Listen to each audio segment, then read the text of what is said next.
Good afternoon. We're back from our quick break there. We're continuing our budget walkthrough. And next up is the aviation program with Evan Robinson. He's the aviation program manager, and he's going to be walking through his budget.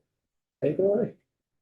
Thank you. I'm Evan Robinson, Agency of Transportation Aviation Program, and I'm joined here today off to the side here by John Nummy, Senior Project Manager for the Aviation Program. Thanks for taking the time to listen. And just a little brief background as our budget pertains to our relationship with the FAA, Federal Aviation Administration. We work hand in hand with our regional airports office to develop a capital improvement plan. That's continual communication on a monthly basis with them, looking at anywhere from a 5 to 10 year horizon into the future. So many of the projects listed here are in that capital program.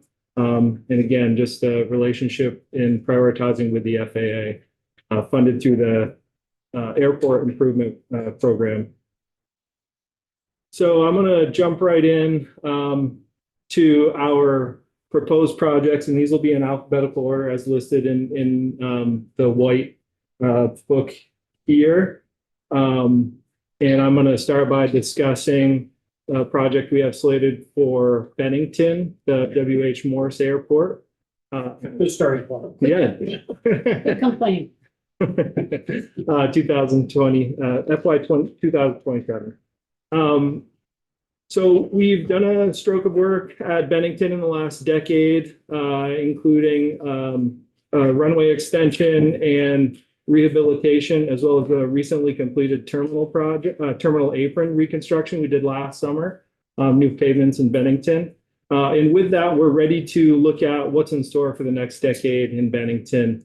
With that, we'll be working on the starting of a master plan update for Bennington. That'll help inform the next decade there. It'll help identify facilities, infrastructure, and safety priorities, as well as looking for opportunities for expanded economic development to bring to that airport. That'll be in conjunction with the agency, with local stakeholders, local planning commissions, et cetera.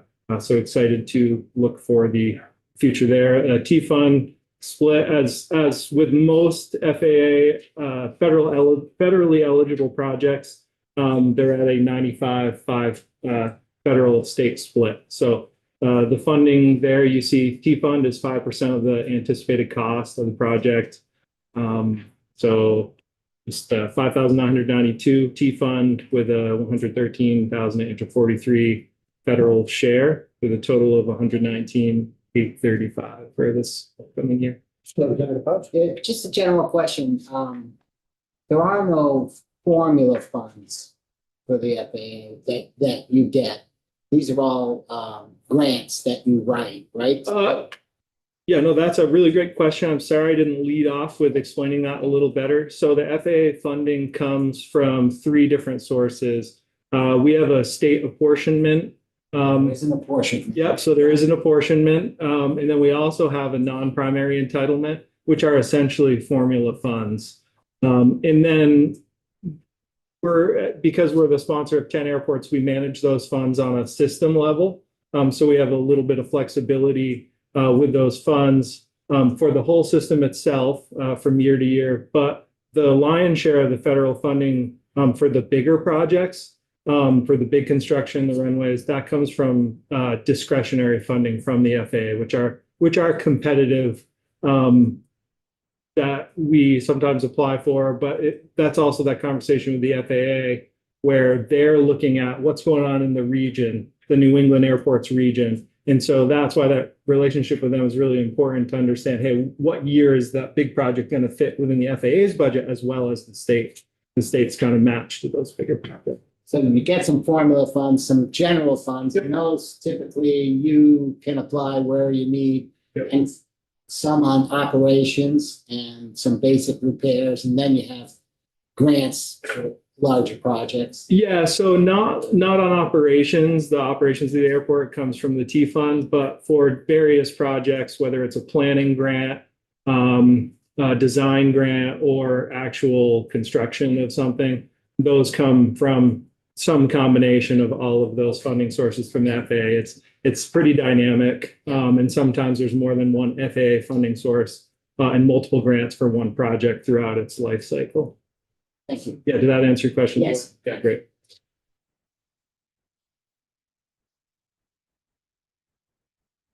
This year, we're moving to the EF Knapp Airport in Berlin at the top of the hill here. We currently have obstructions, known obstructions in the 20-to-1 surface, which is an approach ratio for airplanes coming into the airport. And we've identified those obstructions in an obstruction study. And now we're pursuing the rights through avigation easements to mitigate those obstructions that are in the approach right now. And these are to the south of the airport, southwest. And we are currently working on the appraisals for those identified parcels.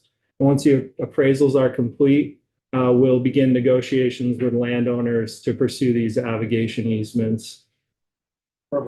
So, looking at the slide, Yes, your yes. left-hand side right there, Yep. which way is that looking? So, North, south? okay, from left to right, if we were, oh, sorry, you can throw my time at you. If we were standing at the left of the image you all are seeing, we were facing the end of the runway towards the green shaded area, we would be looking to the southwest. Okay. So where are you looking to purchase easements? So- Like people's homes? Well, Or just? yeah. like Sure. Vegetation? Yeah, so these would be to mitigate very pointed and specific areas of vegetation where trees are growing. So the easements themselves wouldn't typically be for the whole property. It would be a small footprint of the parcel. So we have to survey the whole parcel, and then we narrow into the area that we need an easement on. Yeah, so All right, thank you. yeah, of course. Representative Whit. Yeah, okay, so, just to make sure I'm understanding, so the state needs to purchase a partial easement on a private property so that they can cut a tree? Yeah, so we have an obligation by operating these airports under a federal sort of regulatory set and a federal framework. We have an obligation to protect the airspace for pilots utilizing that public asset, and that is a part of it. So in many instances at all of our airports, we have, they're called avigation easements, and it's exactly that. It's rights to mitigate or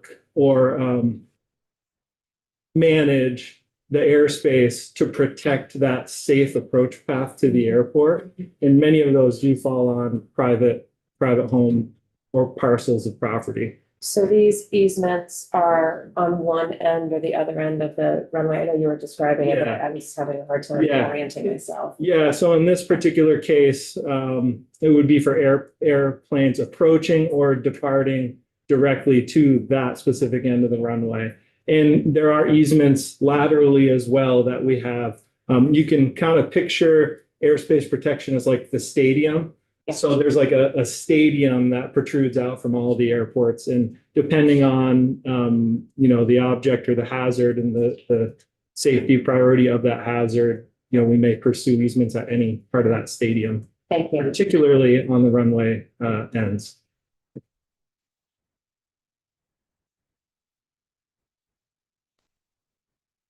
Moving forward down to Rutland, Southern Vermont Regional and North Clarendon.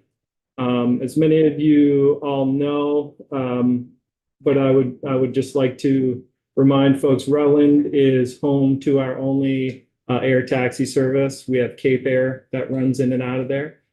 So you may notice sort of some things that Rutland has that the other airports don't require. It's part of our federal partnership for that airport. One of them specifically is maintaining an aircraft rescue and firefighting vehicle.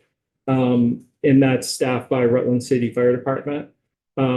So every so often, on a cadence determined in that capital improvement plan, the airport is eligible for an upgraded piece of equipment down there. And in this case, we have applied for that grant and the contract has been awarded.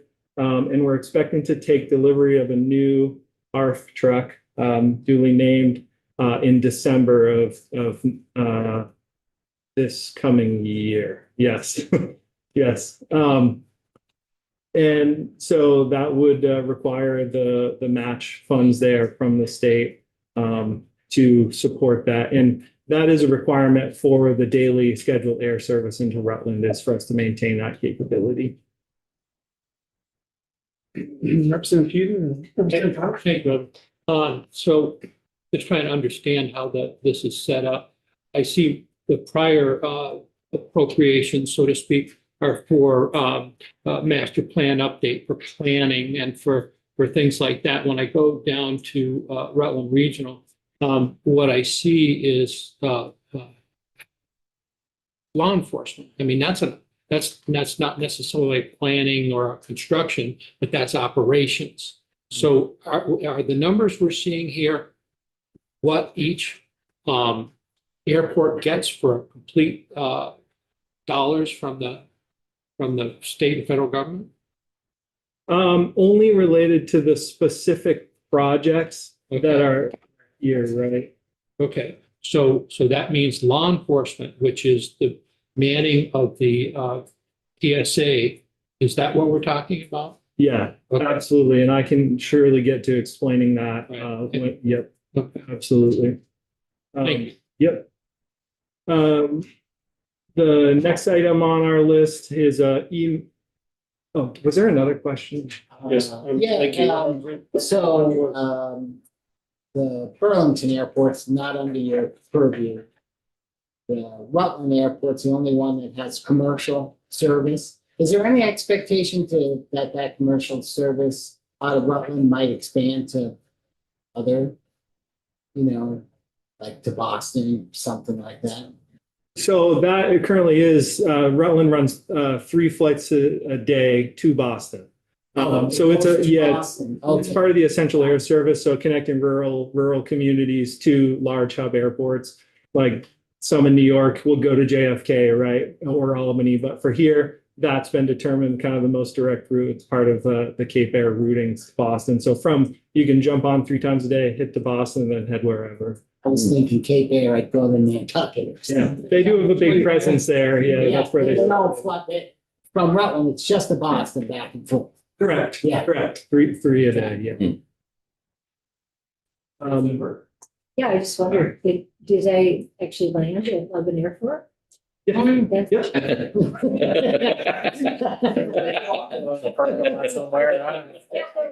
No, that's a great question. Yeah, right to Logan. That's what. Yeah. Representative Keyser? I would just like to inform the committee that Rutland Airport and the service is probably one of the easiest things to get out of town. You park for free.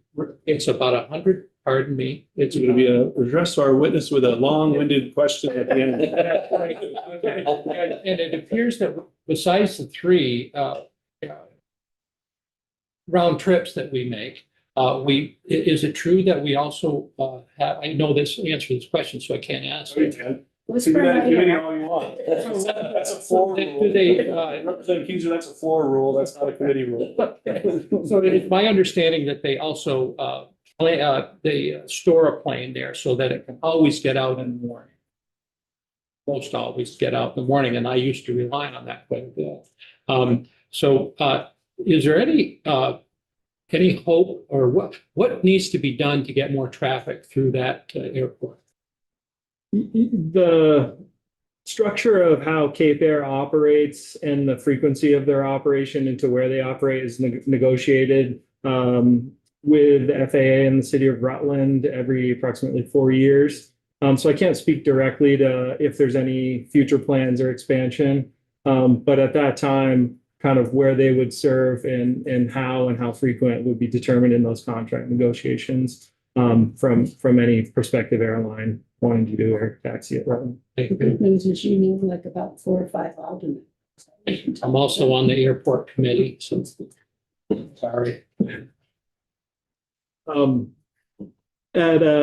At Rutland, we have an engineered materials arresting system, otherwise known as the EMAS. If at the end of the south end of the runway, we are limited and there's a very big retaining wall. So there is not an appropriate length for a safety area overrun. So to be compliant with FAA specifications, we had to install an arresting system. Think of a runaway truck ramp for a jet that would overrun, and it's an engineered material. We have annual maintenance on that. That's state funded.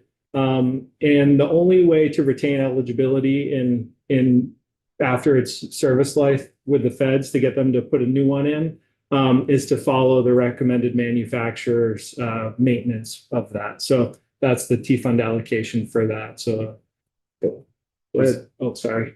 Representation. Is it like a net or something? Is it a net that you? No, they're these like individual blocks that are kind of sunk into the ground flush with the end of the runway out of an engineered material. I don't know the recipe, but they're these individual blocks where the weight of the jet kind of sinks down into them. Oh, okay. So it's like a fancy pea gravel sort of. I'm making the analogy to the runaway truck ramp, but it safely kind of cushions and has the jet sink into that. It's easy on the plane.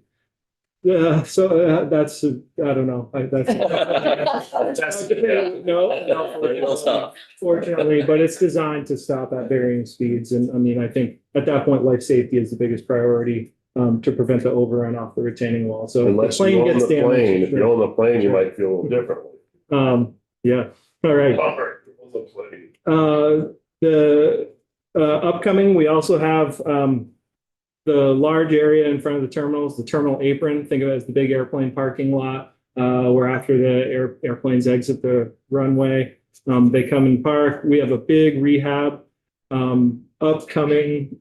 The construction of that would be summer of 2027. So it would split 27, 28. This is a portion of that federal project. And the FAA has indicated that they would be preparing to give us a large discretionary grant to cover the costs of that total project. So this is approximately the first sort of third of that funding. The second half would come in FY28. The Clarendon PVASI to PAPI upgrade. PAPI, there's a picture of one actually in the top there in the snow. It's a lighting system that gives pilots a visual reference as to their vertical guidance into the airport. Currently, right now, the runway 1 end, which means landing to the north, kind of the preferred route coming from Boston, doesn't actually have that visual vertical guidance. So this has been identified as a huge safety upgrade for pilots utilizing the Rutland Airport. And we're in the midst of conducting the upgrades to that system. These are funds to keep that project moving along. We also, I forgot to mention back to the apron, there is a diagram of kind of the area of impact on the bottom right of the screen. You'll see it's just the concept and the layout of the pavements there. Moving forward to another obstruction study. Again, our priority is safety and keeping these airports and protecting the approaches and surrounding surfaces. Prior to any obstruction removal, as discussed in previous slides, the first part is understanding where the obstructions are. And we do that by way of an obstruction study. So utilizing consultants, we're able to determine areas surrounding the airport that have obstruction impacts. That's a representation on the upper right of data received that help to identify obstructions around the Malzar, which is the lighting system that guides airplanes in. Those really bright lights, like by the Shaw's parking lot here in Berlin, you have those bright lights. We are now aware that we have obstructions we need to remove to keep that lighting system operational. And then to answer, kind of touch on what you had brought up earlier, moving down, as part of the obligation to be compliant with the Part 139, which is, again, relates to the air taxi service at Rutland, we do have contracted law enforcement services that we provide via the Rutland County Sheriff's Department to be present during screening and boarding of every Cape Air flight, so 3 times a day. So these are T funds that we have obligated for that service. So TSA isn't there and you use sheriffs instead? No, TSA is there. They have full-time employees there. And they're the ones that do the screening, the onboarding, bag check, all that good stuff.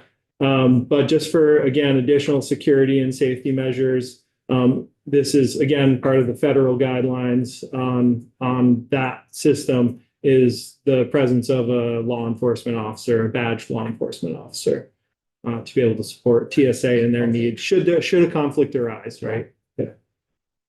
Representative McCall? So I know we brought this up several years in a row, but my understanding is because we have that commercial taxi service, of which Cape Air coming in. Yeah.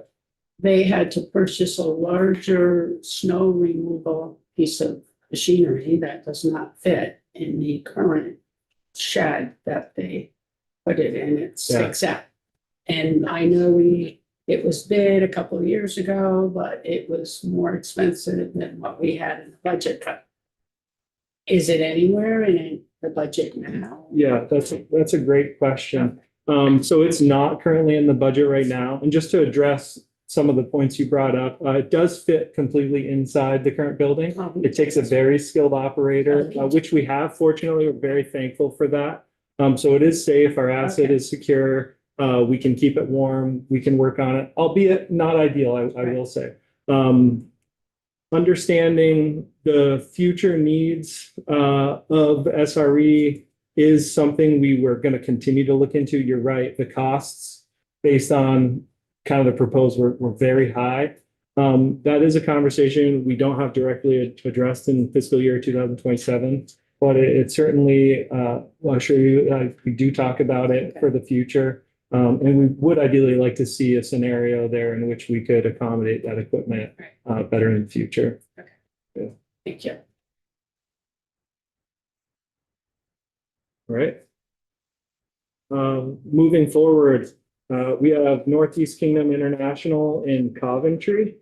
And we have here something that is very important and often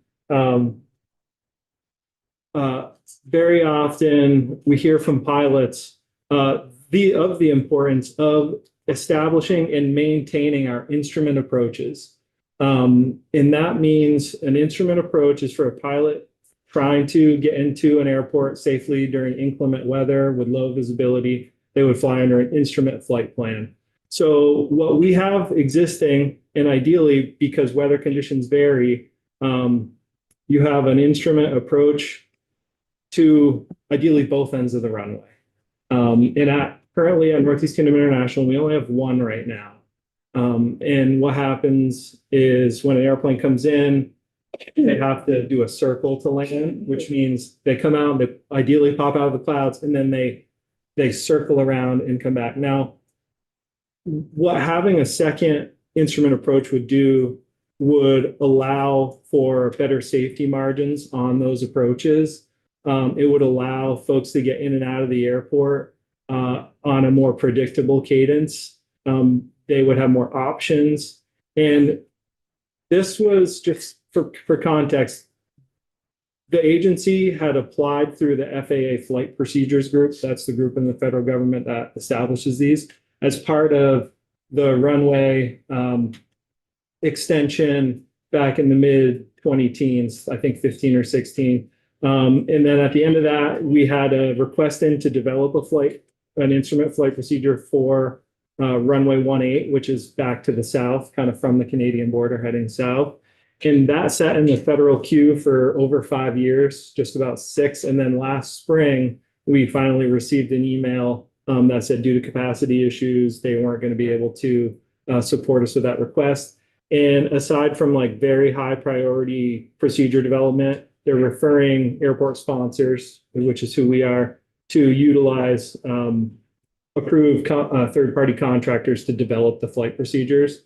So this is something new, but will kind of remain a topic moving forward, is us investing in utilizing T funds solely to develop that flight procedure. The good news is from what I'm hearing, once we invest that money, the turnaround is very quick using the third-party vendor. So we're trying to tie up loose ends on an existing project from almost a decade ago, and we would love to see that safety enhancement for pilots at Northeast Kingdom. It also, having solid instrument procedures, really relates to increased potential for business development. Bigger jets can more consistently use those airports, which helps again support kind of the notion of bringing economic opportunity to the airports.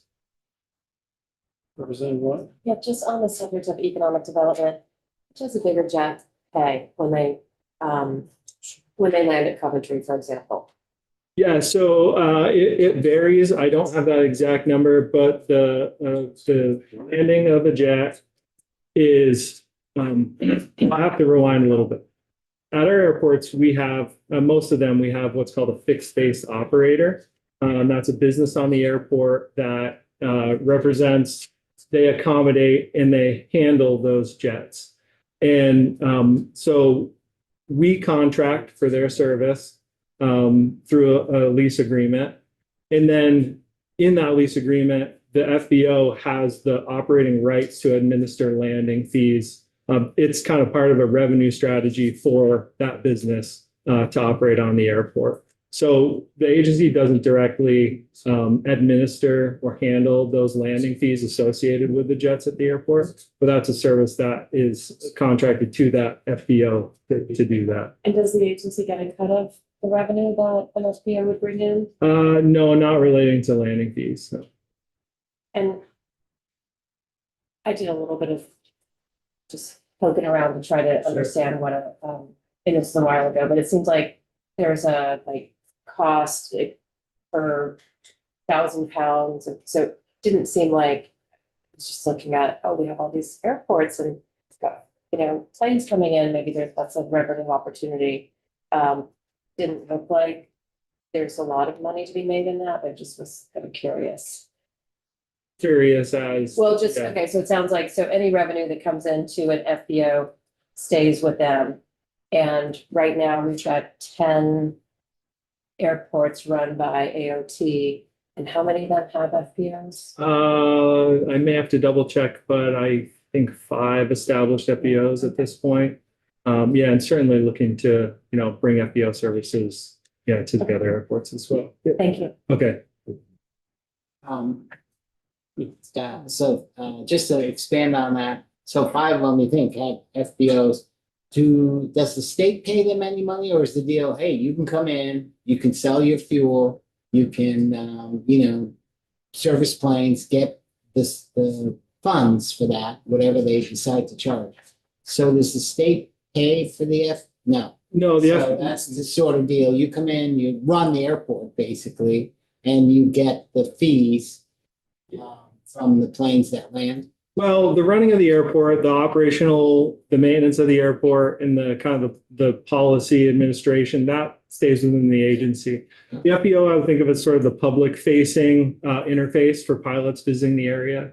So the FBO is the one that deals with the customer, so to speak. Like VTrans doesn't have a customer service presence on the airport.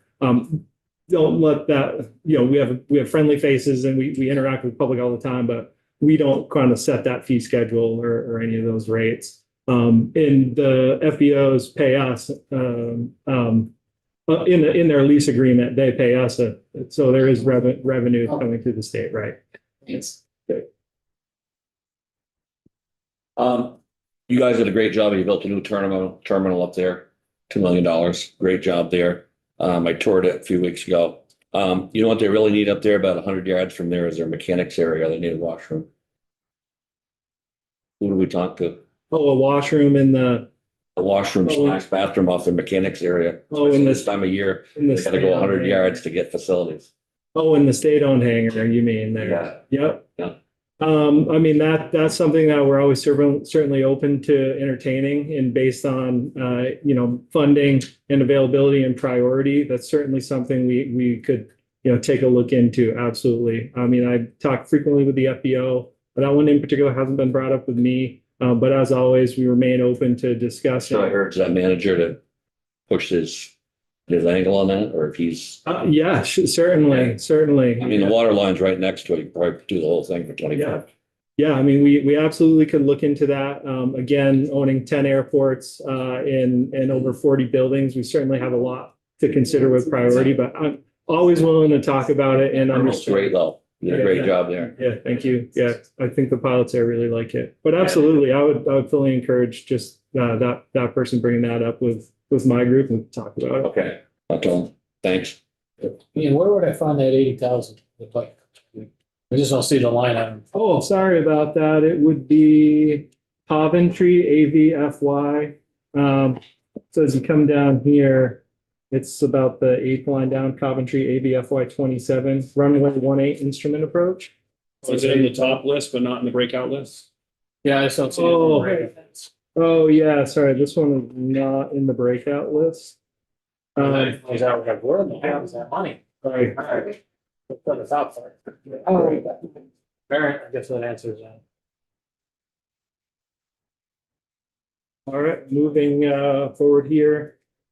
Franklin County State Airport, lots of capital improvements there in the last decade, well, 5 years really.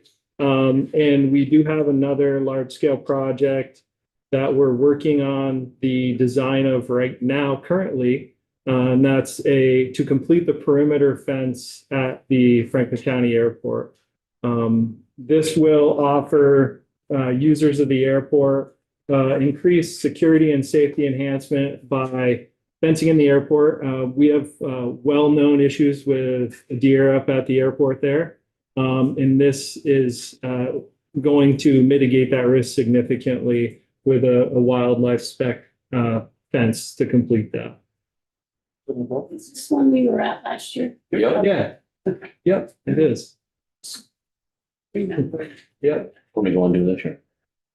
I'm gonna give the field trip responsibilities to somebody else. Are you volunteering? No, I man. have a suggestion, though, we should go and fly to each of the airports and see, and really, it's important to take a look at. Closely, from the air and the ground. And an electric Yeah. airplane? And a beta, yeah. Activated. You have bird problems up there in that airport? Yeah, I wasn't prepared today to discuss that. I just found out about it today, so I don't even know the details, but move on.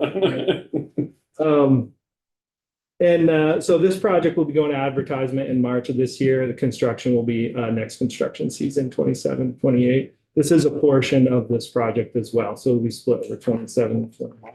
It's miles. What's the round deal there with the flag in the middle of it? Oh, yeah, that's called a segmented circle. And from the air, pilots what it does is identifies the windsock. You can see the windsock sits right in the middle of it. Yeah. So it's kind of directs the pilot's attention to that. And from that patterning, they can determine which traffic pattern it is. So airplanes, as they fly around, they're supposed to follow a specific traffic pattern. Okay. So their visual cues, so a pilot who doesn't have the information pulled up in their directory can say, okay, that's left traffic. Caledonia County Airport, pursuing another master plan update there as well to inform the future planning efforts there, infrastructure needs, safety needs. And yeah, so that's another similar to the Bennington 95 split, total cost under 50,000. Middlebury State Airport, we are excited to hopefully implement the fuel farm, utilizing the remainder of these funds for FY 27. That would be to restore fuel service that's been out of commission for several years at Middlebury.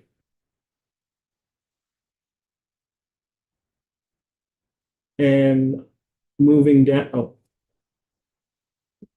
question. So what have they been doing? Fuel. Yeah, those pilots have been without self-serve fuel for over 3 years now. So what do they have it delivered to the? Yeah, so there's a very temporary and inconvenient arrangement where there's an FBO on site that does have a truck that's administering it kind of by appointment only, and at a significantly higher rate to that. So yeah, no, it's certainly a very, very big asset. Fuel farms are a priority for the airports. They're the beating heart of the airport. I mean, it drives regular activity, business development, kind of all the essential functions. So it would be, akin to driving off to somewhere and you can't fill up when you get there. So it can be certainly tough. So it'd be advantageous to restore that service.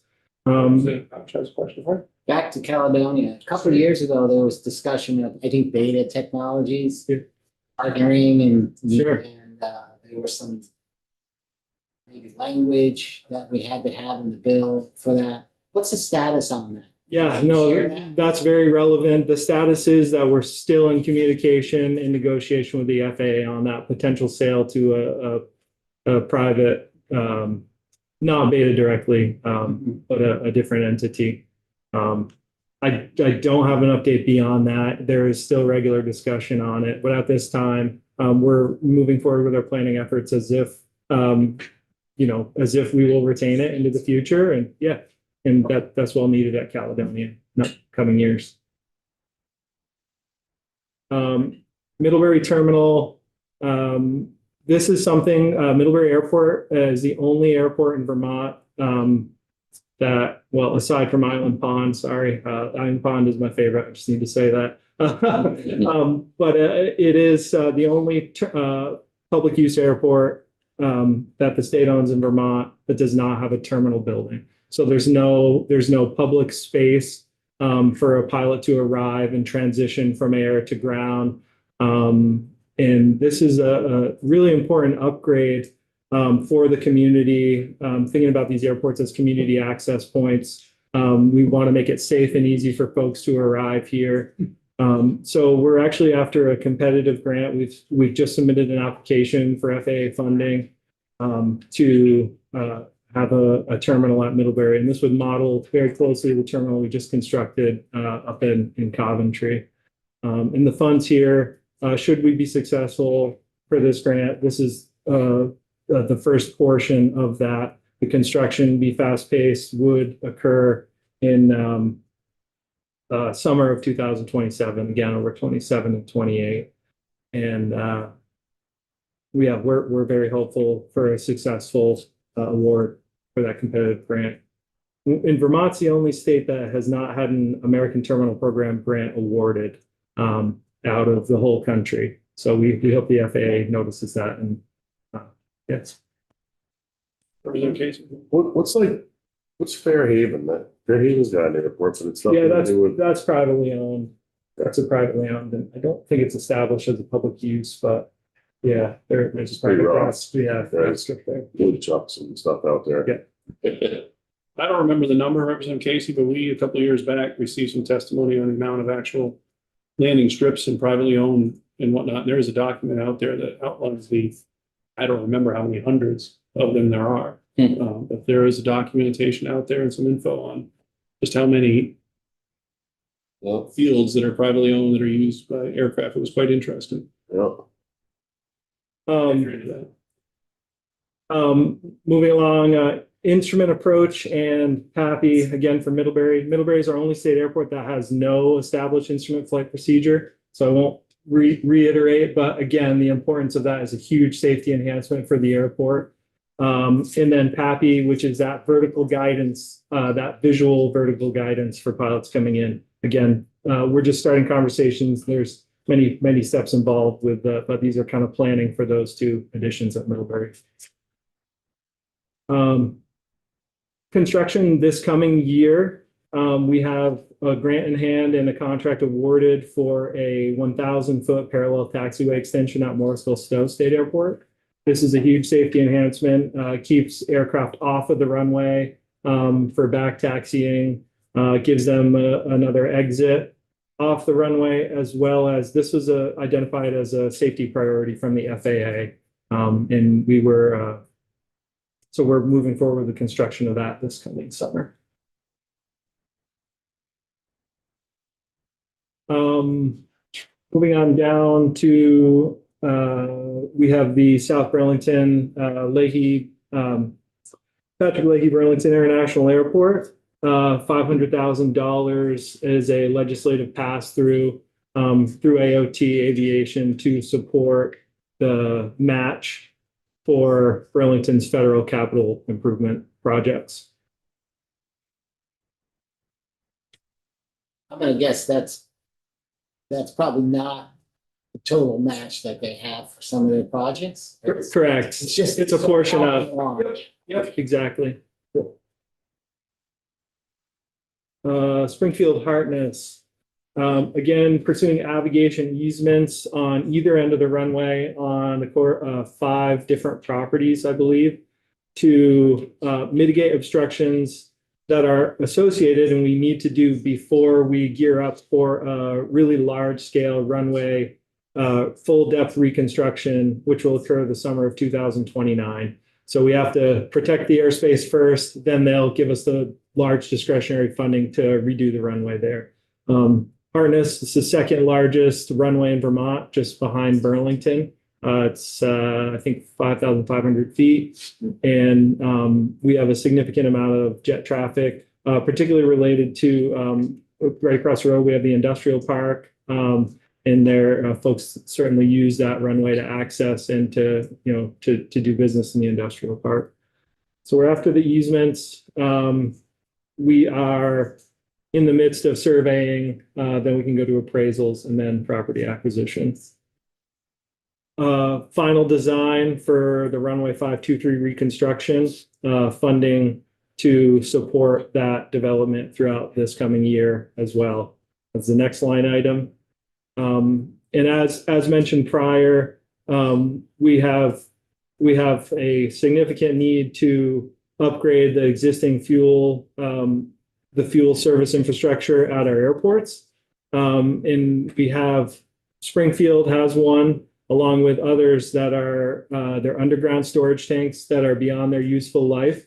We have lots of ongoing maintenance to those, and we're looking to prioritize getting those above ground and into kind of new area, to provide reliable service that to our pilots. So this will be a theme in coming years, as has been the installation of self-fueling facilities.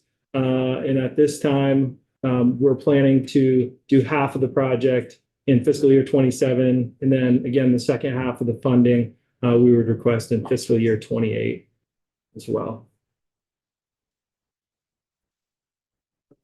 So just a clarification, so this will be a self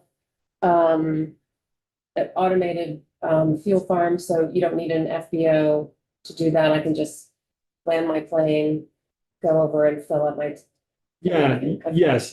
So like depending on the size of the aircraft, who flies in, but certainly for the person who has their own aircraft, they could pull up to a credit card, fill their own aircraft for sure. So is that the trend? Are we more fuel farms are going in that direction, or is it just? Yeah, as technology, similar to how like you would pull up with a car, like there's certainly a convenience involved around self-fueling. However, they go more hand in hand, right? It's like some users would prefer to fuel their own, some would not.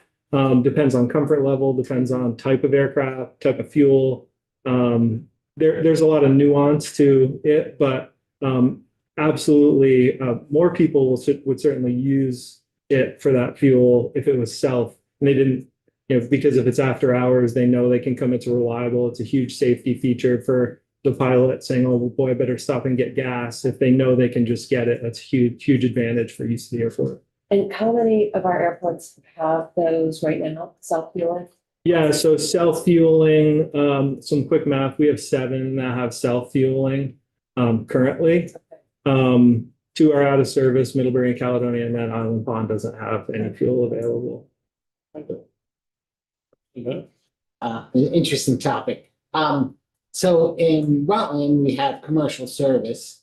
Do any of the other airports have like UPS and those sort of delivery sort of activities happening regularly? Yeah, that's a great question. We have 2 airports that have daily, Monday through Friday, daily freight operations.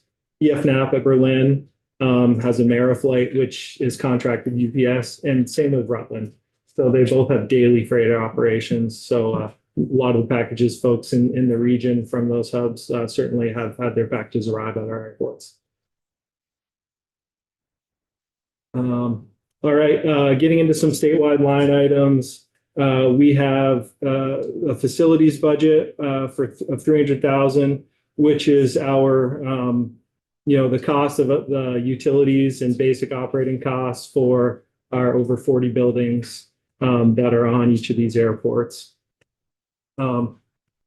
Statewide administration costs. This is payroll, personnel costs, $3,021,052. And then we have our aviation operations budget, which is all the money's used to maintain the various operational functions of the airport: snow removal, grounds maintenance, equipment, vehicle fees. We use it to manage our assets, such as beacons, navigational aids, weather stations, funds to just kind of keep it operating safe and compliant. Oh, and as well, the agency's UAS program, the operation of that is in that fund there as well.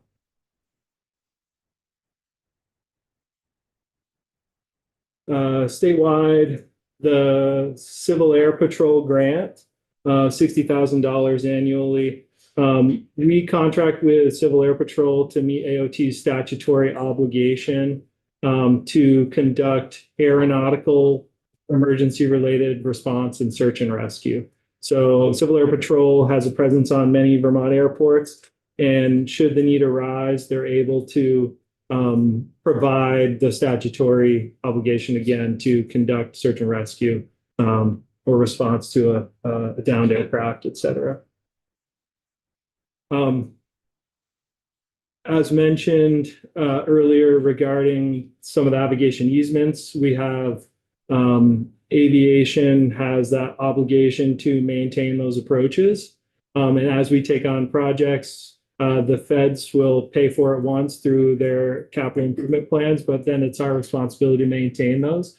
So we've decided to dedicate statewide funding for the various easement maintenance projects that we have. It could be a right of way where we have a beacon, a safety beacon we need to work on that right of way to make sure the vegetation is clear, or it could be on the end of an approach where there are obstructions growing. So those are funds specifically dedicated to the right of way and vegetation management. This coming year, we're really excited to, oh, sorry. Sorry. Don't be sorry. I'm sorry, I missed you. Highway garage for your vehicles, pickup trucks and stuff to maintain them like the highway crews do? Yeah, so for our pickups itself, we get them through Central Garage as well as BGS Fleet Services. We have a mix of both. Okay, so it's. Yeah. All right, thank you. Yep. Very excited about pavement condition index study for our airports and pavement management plan. We are reestablishing a current baseline of the conditions of our airports and the pavements on our airports this coming year, and we'll utilize that to inform our short and long-term planning of pavements. It'll also provide data that's important to the FAA for funding of various projects. And next up here, another project that was started this past year and is gaining a lot of traction. Some folks in the room may have heard. We're currently taking a really deep dive in looking at the existing aviation policies for our airports. And that could be the rules and regulations of what goes on the airport, how leases are classified on the airports, how we capture different user groups on the airports, other items such as commercial minimum standards, such as what are the things that accommodate successful businesses on the airports and help drive economic development. Taking a big look into the policies, and we're updating them through formal rulemaking process in consultation with Vermont Aviation Advisory Council and public users of the airports through stakeholder engagement to develop a modernized set of aviation policies that really captures where we are today and how we can be transparent and adapt them for the future of aviation in Vermont. Many of the policies in which we're relying on, specifically commercial minimum standards, were last updated in 1992. And it's just really a good time to look at how we can make sure these community federal and state assets are kind of maximized and accommodate aviation in Vermont.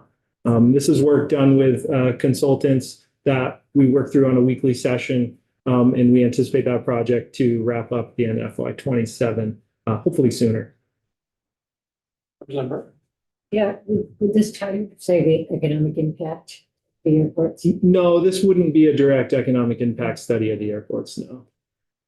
But the most recent economic impact study would certainly inform portions of the policy development that go along with it.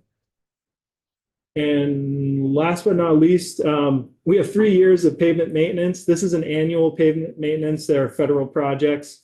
Again, a lot of what the state apportionment is used on. And we have the second half of a fiscal year 26 project at the same time as the first half of a FY27 project. And then we're planning for fiscal year 28 kind of all at the same time. So this just represents annual pavement maintenance that occurs at various airports throughout the state on a rotating basis. So that's funding in our capital improvement plan for keeping these places open. So approximately how many feet does this pavement budget cover? Like 2,000 feet, Yeah. 5,000 feet? So it's very dependent on condition of pavement, but typically it'll be anywhere from, 2 to 5 airports per year will identify the priorities, right? Where if one has like a particularly bad spot, we may focus on that and just mitigate that issue. But again, we try to get them on an alternating cycle where we're attending to the needs. It's crack sealing, block patching. This isn't like big repaving. It's just in repainting some of the markings as they fade. I also noticed some look like they're cement and some are asphalt. They're all asphalt. That's They're all- perhaps just a different color, a different aggregate that was Oh, used, a different okay. level of sun fading. Yeah. Are regular airports? They were cement, big ones like, Oh. Boston, Logan. Oh, yeah, no, those would be grooved asphalt, It is asphalt. I believe, yeah. Mhm. Okay. Thank you. And that sort of concludes I know we've overrun time, but I'm open for questions, but that does conclude my kind of presentation. Representative Fett. Yeah, one last question, sorry. So it is like the big hiring, business now, right in South Burlington.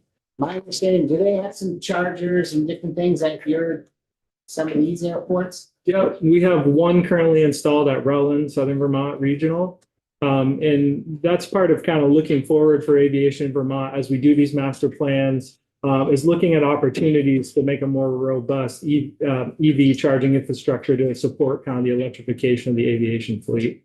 We don't have any more directly. We have one, not a beta, it's a big charger, but we have one ancillary charger for another electric aircraft at Morrisville currently. And we're looking at implementing that at other airports in Vermont as well. One more question on the asphalt, since the Rutland Airport takes in commercial taxi service, does their asphalt have to be any different than any other airport? Like, grooved or Right. just like this? That actually happens to be grooved there. So I believe there's a further justification to provide, like the FAA funded the grooving because it supports that regular commercial traffic and it can help those jets arrive. It can help improve the condition of the runway in a more predictable cadence. Okay. But the specifications for the asphalt itself is an FAA standard. But something like the grooving, the FAA said, sure, we'll groove that. And the justification certainly in that case was because it was for that Part 139 operation. Okay, thank you. Representative Warren? Thank you for this thorough presentation. I just have two questions. Sure.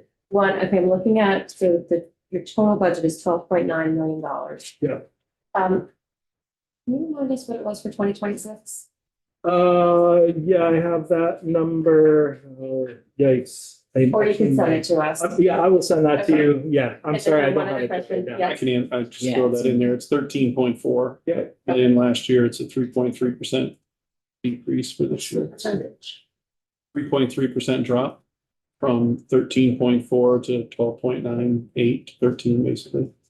And then can you remind us, how many people are on your aviation team? Yeah, 20 full-time staff right now. Has that changed at all, plus or minus in the last? It has changed. Yeah, it has changed. That's a reduction. I'm sorry, I could get you the numbers for sure, but we have had positions that, we don't have as many as we did a year ago. I'm sure you're aware that there's been significant testimony from senior management at the agency, transportation, particularly in the CFO presented and talked about how we're closing the gap in funding and other bigger pieces. But your aviation portion was identified as reductions in FY26 budget of as part of the savings. A reduction in state match available for projects and grants within the aviation division, 1.175 million. From the time frame of putting together this until then this sort of adjustment, would I be able to find in any of your presentation where this 1.1 affected some of your operations or what that may or may not have been part of your budget building? Yeah, so not directly in the presentation, but certainly happy to discuss the difference 27 to 26. So the CFO and the budget committee are responsible for determining a target that they provide to the senior managers of the agency. So in our case, we were given a target to meet, which that target was reduced from 27 to 2026. So how we kind of inform the changes that impacts on our budget, we'll take first of all, our base operating costs, which is our personnel and administrative costs. We'll look at what's the base operational and facilities cost, and we'll add that in. And then from there, we're able to prioritize projects from the capital plan or state-funded projects that are ongoing, right? Projects that are contracted or grants that have been awarded, and we'll put those as a priority. And then we'll look downstream and assess which of those projects can we fit in to meet that target that have safety as the first priority. And we start to look at projects that would be beneficial to the growth of aviation at the airports and maximizing their capability. And then we look at also sort of where that intersects with any public users, which is right, the communications they have made to us. And so we see where those intersect to add those projects. Whoops, sorry. Time's up. I think we're okay. So point being, certainly the impacts from the reduced target are seen as us, deferring the timeline of the completion of some of the projects that didn't fall into those already awarded safety projects, right? Like we have ongoing facilities needs, some operational impacts that are still remain on the list, but it's the timeline to completion of those gets pushed out. So we've made the decision, and again, on many of the the state match and some of the state funded projects to just defer those. We can adjust how we award contracts, et cetera, to kind of defer the timeline into the future so we can meet the needs of that current target. Thank you. Thank you very much for coming in. I don't see any other. Yeah, no, I think you Questions did for a right now? great presentation, and you started off at like a 10,000 foot level. And you brought us on your questions we had right down to the ground level. Great. I didn't read any here about Unintended. UFO landing strips or helipads or future hovering. That's not part of the program for this year. Not at this time, no. We'll have to go to other parts of the building to find that out. Thank you very much. We're gonna move on to bridges. We gotta go to bridges, right? Bridges. I had never been to any town select board meeting anywhere where they didn't ask for more help on their town highways and bridges. And Yeah, thank you. I suspect we hear about that on a regular basis as well. More help for town highways and town bridges. All right. Got a short meeting here. John, we'll get you to talk more next time.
Bear with me one moment while I share my screen. Chance for a breath.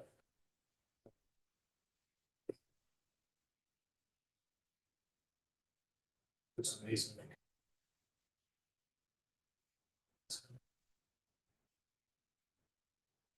That's okay. Yeah, I can make it up.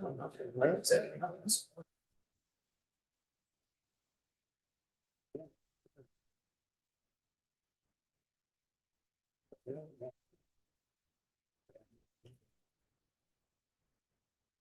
They say that can fix up everything, not everything.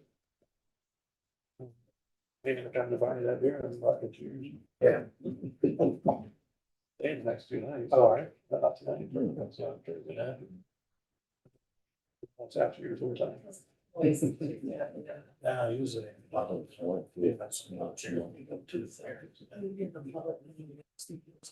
Okay.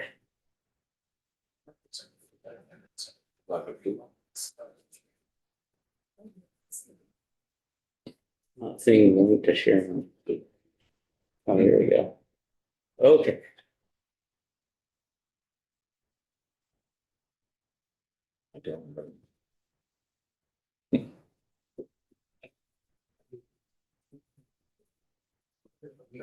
This in presentation.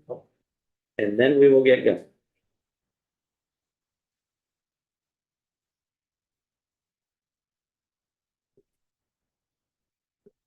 Try this again.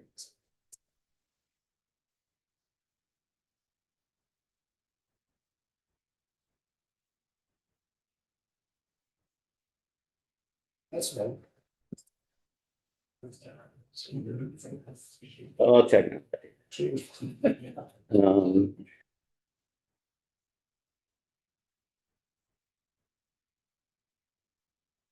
This way. No, I'm gonna do it this way. I'm going back door here. Yeah, right, we got that. Our committee assistants. I love you. Just can't seem to share. Okay, here we go.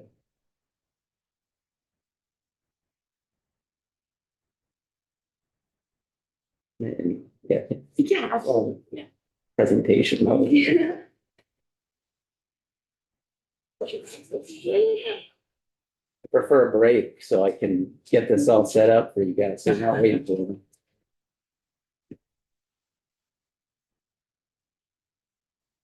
There we go. But I'm not sharing. Yeah.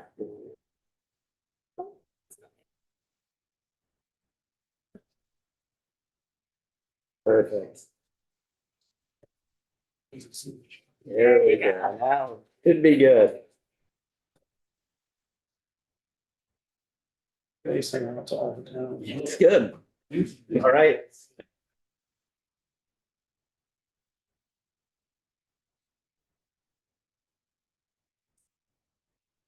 Is it what we need to? Right, yeah, right. On this. I think they're all set. Alrighty. Hey, wait a minute, I recognize that, I drive by that. I think Matt showed a similar slide. If there was only that much traffic all of the time, we wouldn't have half these problems. You don't have these problems because we don't have these roads. You don't have an interstate? You didn't notice that 47% of the paving? On the eastern part. All right, I'm getting a little punchy in the afternoon. So Jen, welcome, let's dig into bridge program budget, if you're leading the way. Absolutely. For the record, Jim LaCroix, I'm the Structures Program Manager at V-Trans. And here talk about our 2027 bridge program budgets. Getting the slide over. Okay.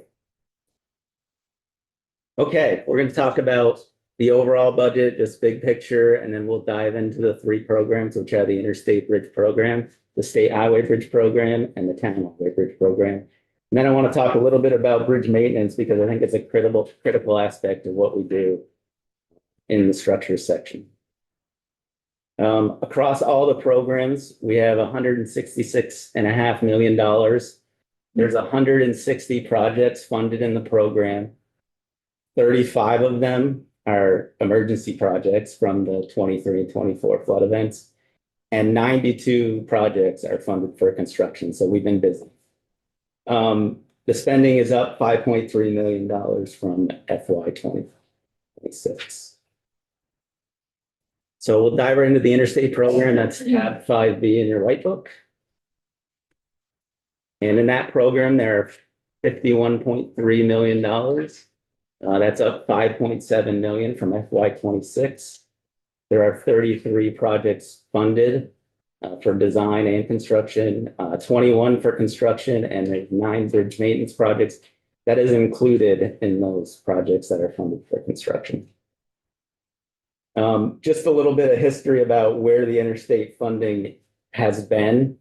And you can see we are pretty consistently around $50 million. Obviously, the ebbs and flows with large construction projects can move those numbers around a little bit, but we've been right at about $50 million for the last 4 years. The Interstate Bridge Program, of course, funds bridges and large culverts on the interstate corridor, and it includes bridges that go over the interstate. And it is 90% federal funding and 10% state. And those state funds come out of the TIP funds. Few highlights about the program. We are currently rehabilitating the bridges in Royalton on I-89. I'm sure you've all driven past those. And that will be spending $10.3 million in FY 27. We have in the program the replacement of bridges 4 north and south on I-91 in Brattleboro over US 5 at exit 1 to spend $8 million in FY 27. We have not the 9 bridge maintenance projects that I mentioned. We'll spend $5 million in FY 27. We have two deep culverts in Fairleigh that need replacing. And that project will spend $5 million in FY 27. We are rehabilitating some large deep culverts in Linden as well, and we're going to spend $3.6 million in FY 27. We are replacing some decks on I-89 in Brookfield. And that will spend $3.5 million in FY 27. I think probably my predecessor talked about Springfield project on I-91, which encompasses 8 structures. We're spending $2 million in FY 27. That is not moving into construction. That is just in design, but we will be moving into construction in 28 on those 8 structures. And that is currently budgeted at 85 million. I'll talk a little bit about that moving forward. We have deck replacements at exit 5 in Williamstown, spend 1.8 million in FY 27. Culvert rehabilitation in Rockingham to spend 1.1, and the culvert that needs to be rehabilitated in Montpelier under 89 is going to spend $1 million. Moving on, this is just Representative Burke, I'm sorry. Yeah, I have a question about the Brattleboro Bridge. What is just grant funding and why is that one contingent upon grant funding? So we have been anticipating a notice of funding opportunity from USDOT for some time now for the bridge improvement program, and the NOFO hasn't come out. Our grant application is ready, and based on the fact that Vermont is the only state that hasn't been awarded a BIT project, the previous legislation in Washington indicated that every state would have the opportunity to get 2. We are applying for 2, but the NOFO has been delayed for 3 months at this point, and we're not sure when it's going to come out.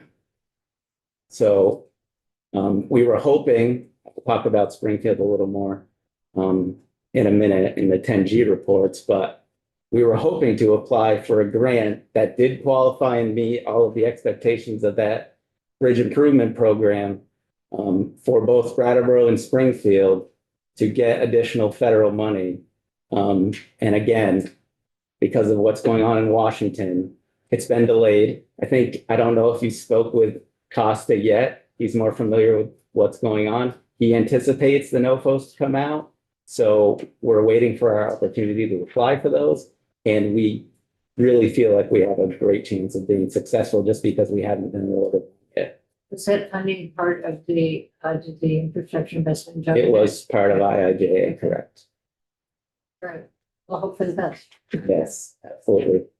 Representative McCoy? So would the bridge that goes over the Connecticut River, what are we, Frank River Junction or 89 over, I know New Hampshire owns the river, but I think we were responsible for a portion of that bridge. Is that completely completed or is there still some work to be done? There will be. Completed. It is not. There will be probably some minimal amount of work in FY 27. I only presented here in the highlights what we're spending over $1 million on, so Okay. likely it's less So than that. it's less than that. Okay, Yes. great, thank you. 11.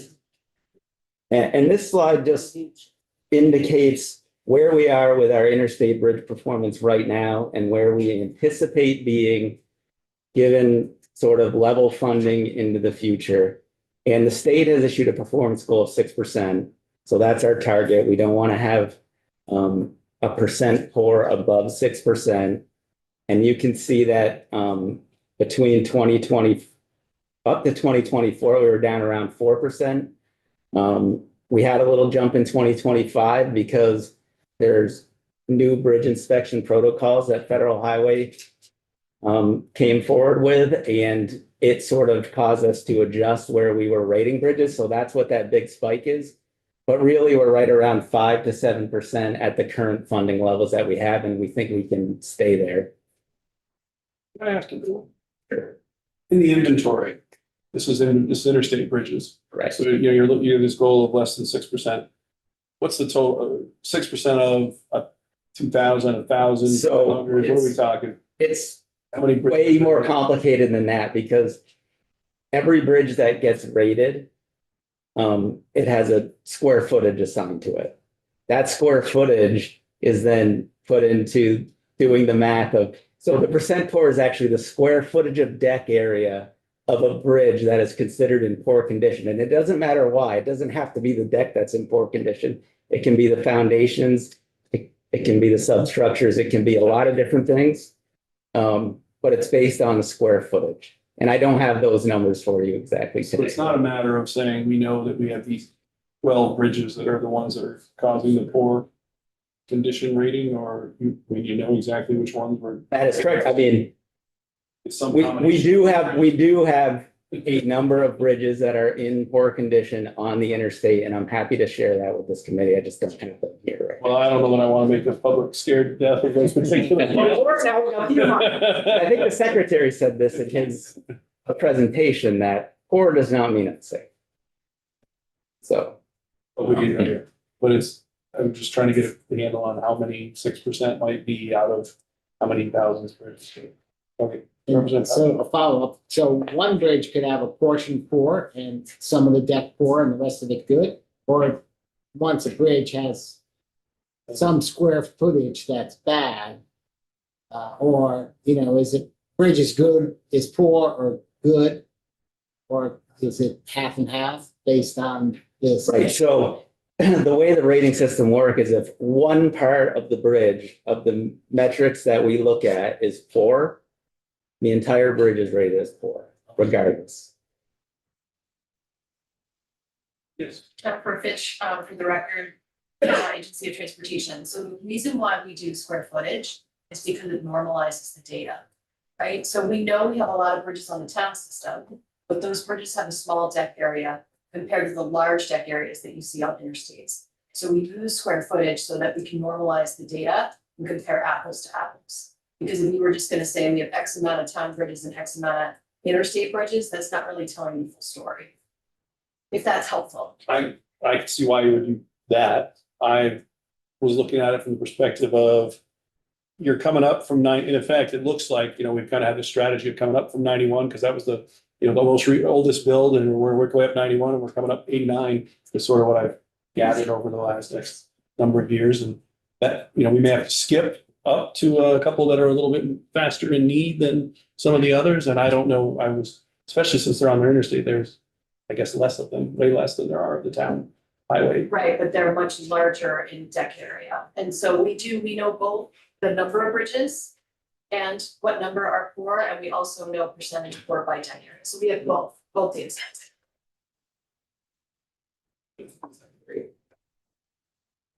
So with that, I'll dive into the 10G reports. These are new projects that have been programmed after the FY26 program was released. I won't walk through them all. If you have specific questions, feel free. I'll just leave the slide up there for a few minutes.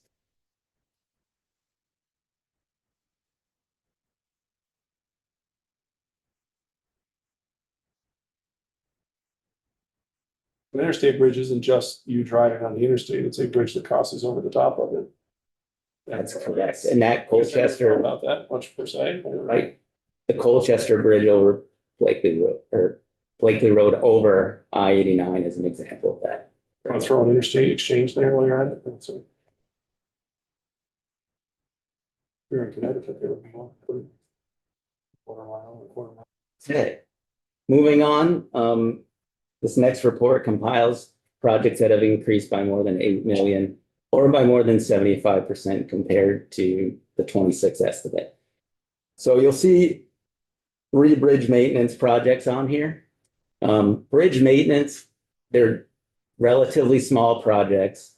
And oftentimes when you get into maintaining a bridge, you're going to find things that you need to fix while you're there.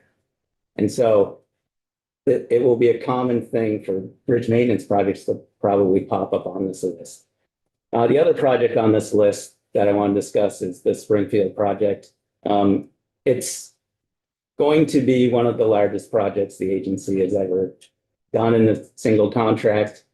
And we have been working hard at design, and based on, obviously we have inflation issues, and what we've seen from the design team, we have increased that approximately $9 million from what was proposed in FY 26. It's bigger than the ones that were already done down there.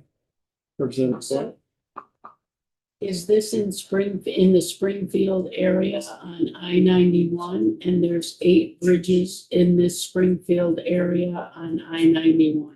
Are they as high as the ones when you get closer to Brattleboro? They're so high up top, or are they just like, is there a lot of wetland or river?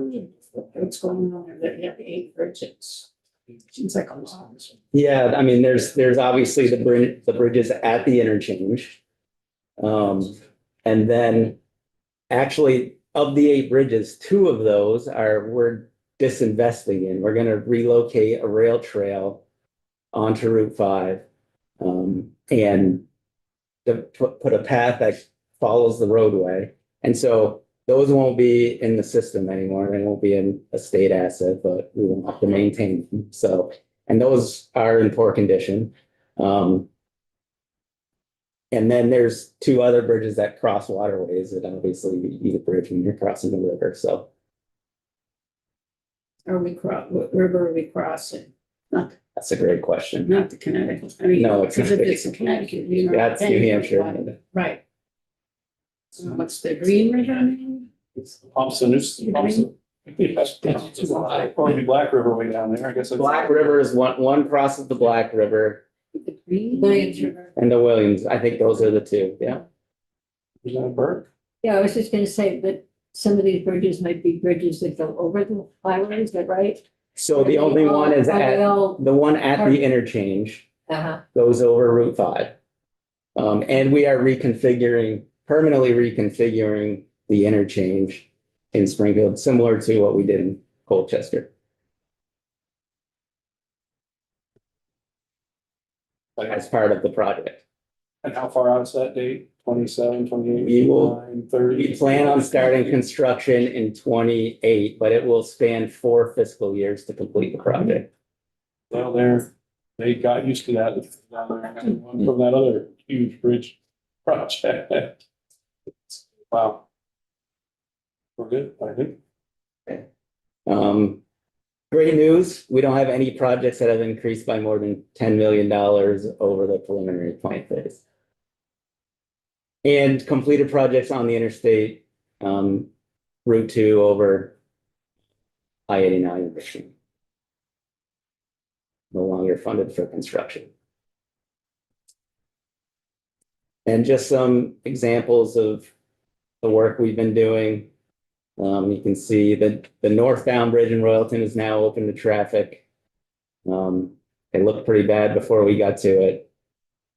And then I guess that's our only highlight here. Although oh yeah, Fairleigh. That's a deck replacement in Fairleigh in the top part of the picture.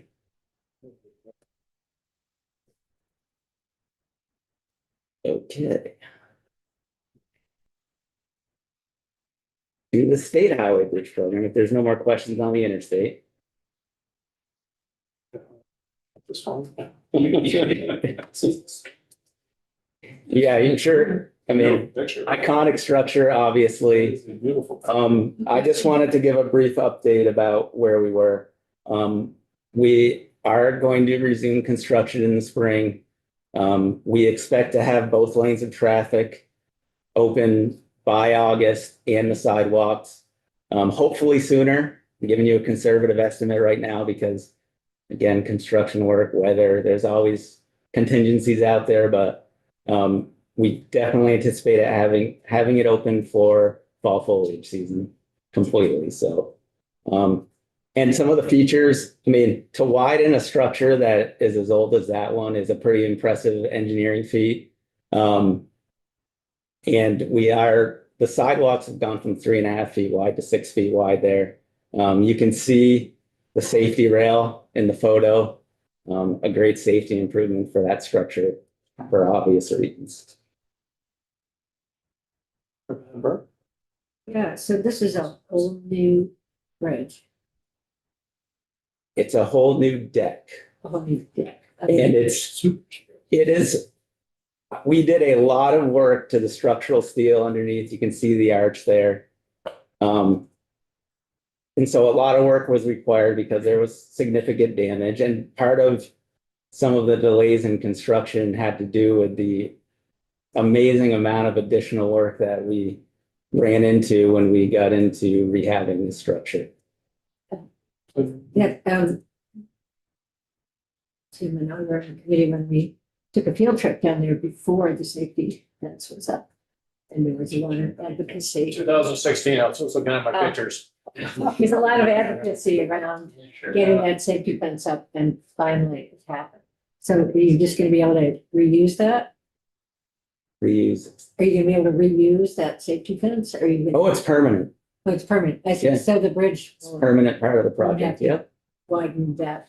It's yeah, we've already widened this side that you're seeing here. This was phased construction, obviously, to maintain traffic over the bridge. So that's what the other side of the bridge will look like when construction is complete. Representative Paul, you have a thought? Yes, so I've traveled this quite a bit. Yeah. And I know they do a great job with the lighting. I mean, the traffic signals, I think it worked pretty well during the summer too. So the safety rail, how high is that? I just think of people backing up to take pictures and.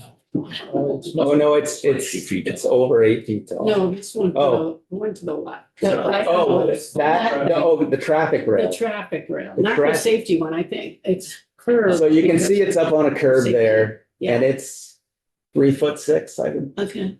All right. say. I was just wondering. No, I think that rail, the curvature is because of the safety issues with that bridge. Yes. And all that we learned in constructing that bridge, reconstructing that bridge does us no good because it's the only one of its kind in the entire system. That is correct. There's no other bridge of that significance in the whole. It's quite something. but- When was the original bridge put in, that arch? Do you know? Maybe Tim knows. So- Well, it was probably gonna be 2020, yeah, 2020. No, I was thinking when the original arch. Oh, It was, 27. the bridge is my understanding was, the bridge was about, it is about, because again, we maintained a lot of that structure, 110 years old. It was a highway bridge. Or, excuse me, It's a rail bridge. Railroad bridge. It was a railroad bridge originally, correct? And so those arch pieces of steel, they didn't marriage any new ones in there or nothing? They just kind of went with what was there and then cantilevered further out to put the sidewalks in? We added structural components that connect to the main structure of the arch to transmit the forces to the substructures. But yeah, we had to add a significant amount of steel under the bridge to accommodate that widening Yeah, you must have, the deck, underneath the deck. must underneath the have- deck. Yeah. Right, yep. And that's all sitting on the old structure. Yes, it is. 1911. We're gonna run out of time, I think, if we. Sure. Sorry, my We're bad. gonna move on. Okay. I appreciate you starting with that one. So $85 million, it's up $7.1 million from FY '26. There are 90 projects funded for construction, 90 projects funded total, 55 for construction. 29 of those are from the emergency response of the 23 and 24 flooding. 8 of those funded for construction are bridge maintenance projects. And again, 29 permanent replacement bridge projects too, because of the flood. You can see the funding in the State Highway Bridge Program has ramped up a little bit, but in reality, that's because of the emergencies. Otherwise, we've been hovering around the 55, $60 million range. And how that funding is split, you can see here, almost 80% of it is federally funded. There's a small local share in there, and that's to accommodate utility moves that aren't eligible if they're on one of our structures or something, they have to pay for those costs. The interdepartment you see there is basically a transfer of the state funds for flood relief, the ER projects. 2.9 million in the T fund and 6.1 million TID.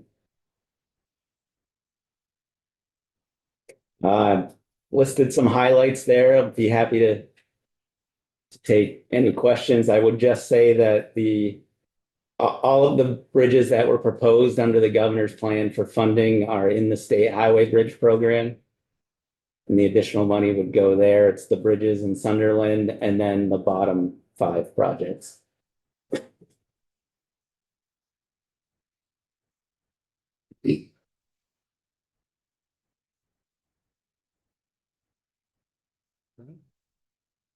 And then this is our performance on the state highway system. Really good and really good compared to our neighbors. And, you know, obviously you can see a jump in 34 and 35 with basically assuming level funding. You know, so we'll keep an eye on that as we move forward, but we feel like we're in very good shape on the state highway system as far as bridges are concerned.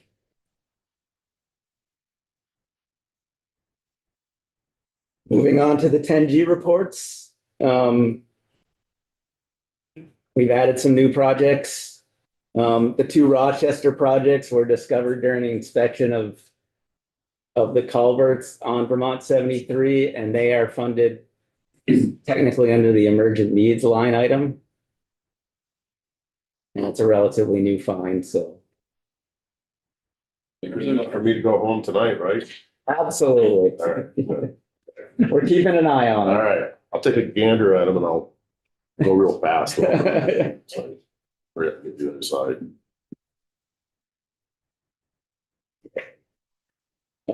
Projects that have increased by more than 8 million or by more than 75% compared to the FY26 estimate. Again, the 2 BM projects, that's gonna be, I hate to say standard, but somewhat common for those just because of the additional work that you find when you're out there. And then the culvert in Bridgewater was originally programmed as a rehabilitation, but a recent inspection indicated that we may need to do more with that. So we're going to completely replace it. And that's why there's an increase there. This report is projects that have increased by more than $10 million or by more than 100% compared to the preliminary engineering phase. These were all listed last year, so they're still spending money in 27, so that's why they're on this list. But the reality is these were all designed during significant inflation time, and they're large projects, so the cost really increased on those. And this report is projects that were funded for construction and are no longer funded for construction. That's Bridge 237 in Lowell is complete, and Bridge 38 on US 5 is complete. Just some highlights. I think Searsburg was on one of these reports. You can see that we replaced a 8-foot culvert with a fairly long bridge. A few reasons for that. It was a very deep structure, and getting down to those is costly. But we're also asked in this particular project by our partners in A&R to help them with some wildlife crossing. And this seemed like a good opportunity and a good place to do that. And so we accommodated them. This is just the cattle pass in Lowell, Bridge 25 on Vermont 11 before and after. And then you can see down below, that is what happened this past summer. The temporary bridge was installed in Reedsboro on Route 100 quite a massive temporary bridge effort to do that. And you can see the bridge down below it that is currently no longer there. What that temporary bridge cost? Curious. I would have to get back to you, but more than that, No more than yes. that. Business to get into. How many do we have in stock? How many do we have in stock for the next major weather event? We're doing okay. We're getting some back from towns and, I think our inventory is, we're getting some inventory back, so. Okay, moving on to the town highway bridge program, it's tab 16 in your white book. $30.3 million, down 7.5 from FY 26. I'll talk a little bit about why. There's 37 projects funded in the program and 16 of those are funded for construction. Here is the history of the town highway bridge budget. And I just want to point out that through IIJA, there was a large amount of money, $200+ million, dedicated to bridges. And what it did is it allowed no local or state share for off-system qualifying bridges. And so when we received that news at the agency, we said, okay, what do we have for projects that meet that criteria? Because we want to take advantage of it. And we think we did. And so you can see the town highway funding was significantly higher in 24, 25, and 26. It's starting to come back down to what we would consider a normal level. I mean, it's more than, before 2023 or 2024, but, or less than, it's more than before 2024. So all that to say is $30 million is right about where we want to be in the town highway bridge program, and that's where we are right now. I'd like to interrupt for a second here.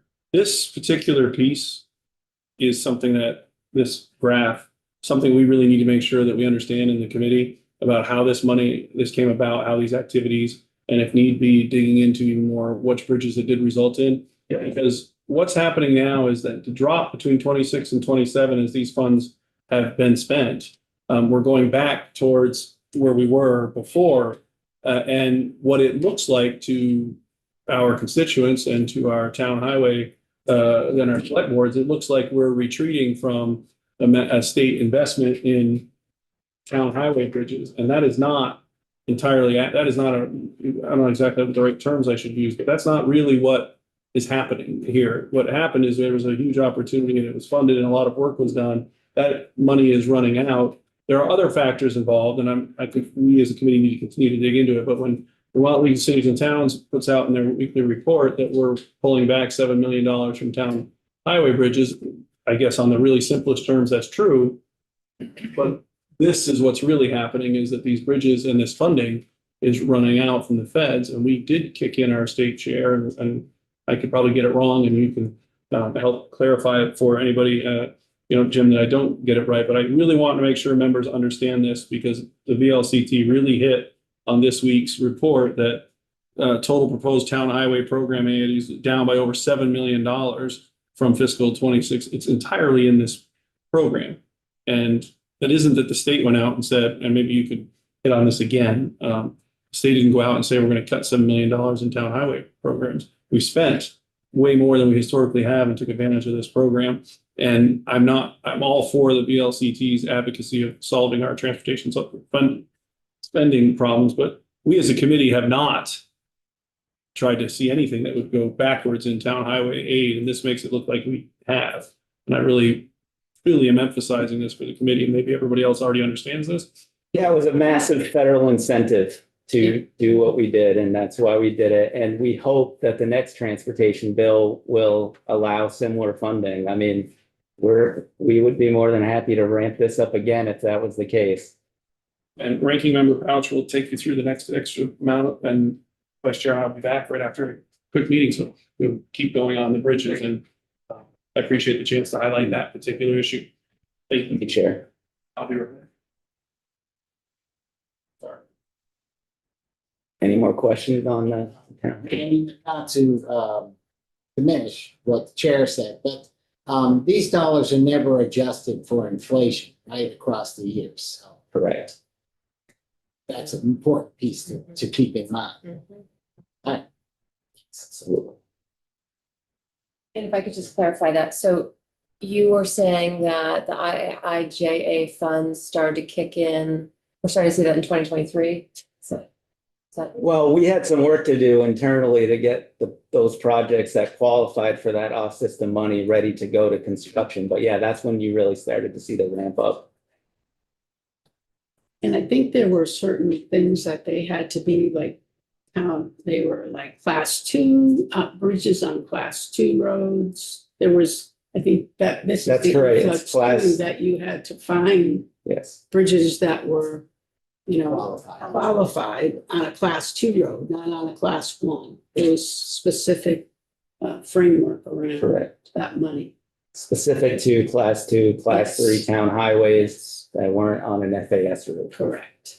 Would you like to clarify? Yeah, it was a very pointed pot of money that came from the federal government. The nice thing was it was 100% federal funds. So it didn't actually hit into our state funds, which is great. But again, when that money dries up, we're not sure what the next authorization is gonna bring.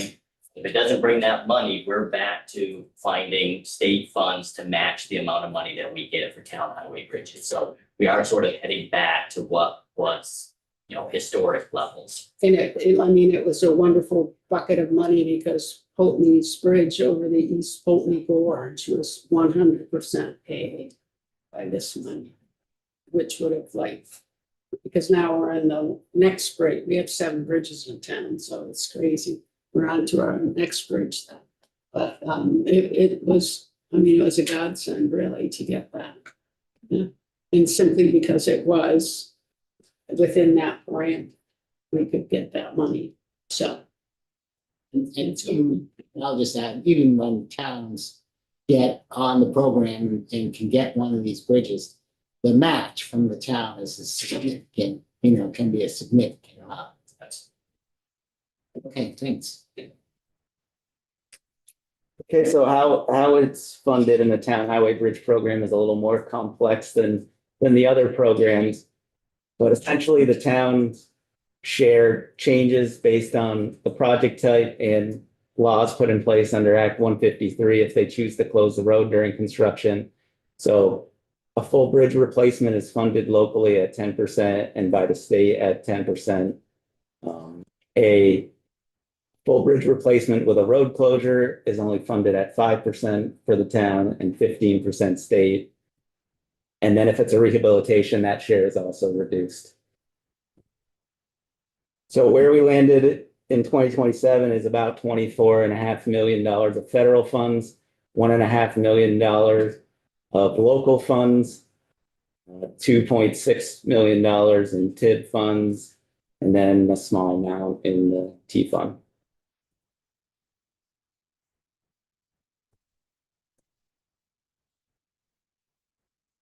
The highlights from the program, Burlington-Winooski over the Winooski River is going to spend $5.6 million in FY27. We will just be starting construction maybe towards the end of FY27. At least that's the current plan. The replacement of Bridge 60 on Route 12 in Northfield will spend $4.5 million in FY27. Rehabilitation of Truss Bridge 4 on Vermont 31 in Pulteney, $4.5 million. Replacement of Bridge 6 on Town Highway 3 in Walcott, $3.1 million. Replacement of Bridge 62 on Town Highway 18 in Chester over the Williams River is going to spend $2.6 million. Now both Walcott, and the reason that the funding splits looked a little off and it wasn't a 10% local share is because those two projects in particular are funded with that 100% federal money. It's part of the IIJA. And then replacement of Bridge 6 on Vermont Route 9 in Bennington, spend $1 million. So we have a performance goal of no more than 12% POR on the town highway program. And you can see with existing funding, And this is not taking into account that special pot of money. This is more at traditional levels, the $25-30 million range where we've been previously before that money kicked in. This is looking at the performance based on that, and you can see we're still maintaining well below our targets in the out years. Is this a federal, I assume that the state highway, or the, interstate, these ratings come from the federal government, say, here are the criteria. Is this criteria from the federal government too? This is the state. I mean, the same rules apply to our obligations to do everything that Federal Highway asks us to do before we put out a project, get NEPA, get all our permits in place, have right-of-way clearance, have utility clearances, all that stuff. It all still applies. But they don't have performance goals for states on town highway systems. They only have performance goals for states on the national highway system. So this is our own criteria. That's correct. Yeah, okay, thanks. The 10G reports, we have some new projects. You can see them there. Two of those are really to support the Burlington-Winooski project. We have some traffic issues we need to deal with before detouring traffic from that bridge. So 2 projects were programmed to do that. And then the ER projects that are on federal aid routes are in the program. However, they are managed by Joel's group and municipal assistance, not by the structures section. We don't have any projects that increase by more than 8 million or 75% compared to FY26. We do have projects that increase by more than 100% compared to the preliminary plan phase. All of these projects were in design during the height of the peak inflation, and that's some of the reason for this. And honestly, they're all in the south, and I think the reason for that is these are relatively large projects, and the large contractors in Vermont are mostly in the north, and so we tend to get better bid prices there, to be quite frank with you.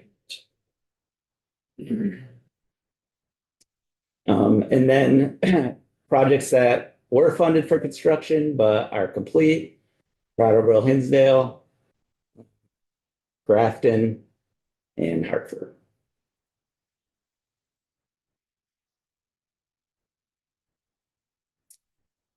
Just some pictures of some of the work we've done on town highways. This is 2 bridges that we replaced on Nebraska Valley Road in Stowe. A deck replacement and some drainage improvements to structure Bridge 1 in Woodstock on FAS 0166. And then the picture down below is Stowe Street in Waterbury.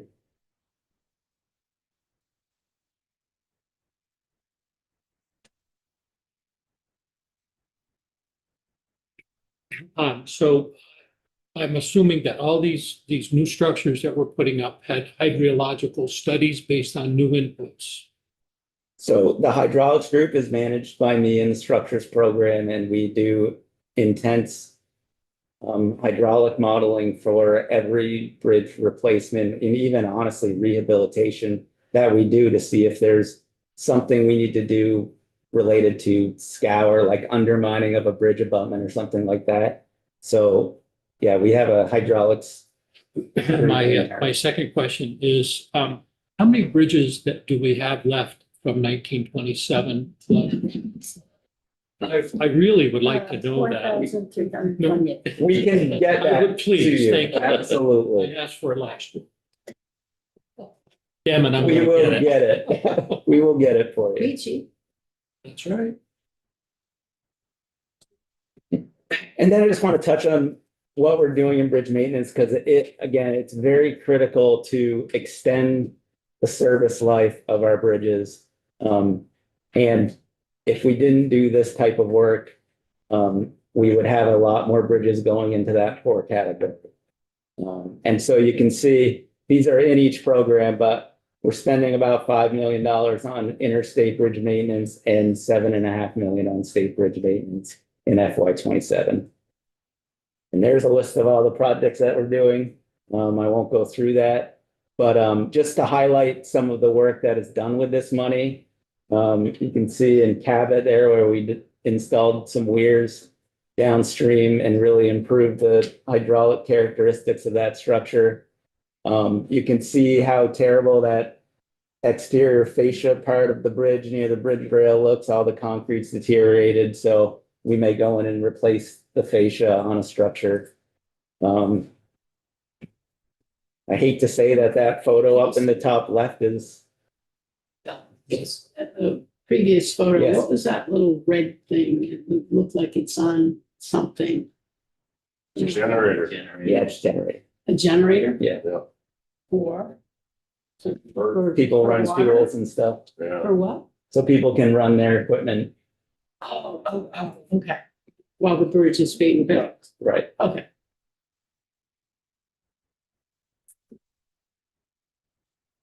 And then you can see, these are some this is bridge maintenance work that we did in Norwich on the interstate, and yeah, that looks pretty scary on the top left, but you know, we're keeping an eye on all this stuff, and we went in and fixed that, and then we replaced a failed joint as well. And with that, that's all I have for you.